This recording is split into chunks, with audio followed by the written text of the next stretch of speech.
یہ دیکھیں جی، میں آپ کو لے کر جا رہا ہوں جو دربار حضرت سخی سلطان باہو رحمۃ اللہ تعالیٰ علیہ کے موجودہ گدی نشین ہیں۔ یہ اکثر میں نے سنا ہے کہ پوچھتے ہیں لوگ کہ دربار حضرت سلطان باہو رحمۃ اللہ تعالیٰ علیہ کے گدی نشین کون ہیں۔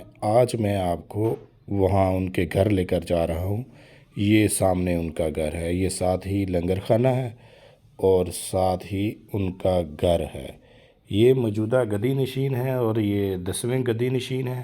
اور یہ سامنے جو اوپر تصویر لگی ہوئی ہے قبلہ حبیب سلطان صاحب جو کہ 8ویں گدی نشین تھے، اور ساتھ ان کے قبلہ غلام جیلانی سلطان ہیں اور وہ ہے 9ویں گدی نشین، اور ان کے ساتھ قبلہ الحاج محمد منیب سلطان جو کہ 10ویں گدی نشین ہے۔ یہ سامنے جو تصویر ہے اس میں نظر آ رہا ہے۔ تو آج آپ کو کلیئر ہو گیا کہ گدی نشین کے گھر کا پتہ جو لوگ کہتے تھے ان کو نہیں پتہ، آج میں نے وہ بھی بتا دیا ہے۔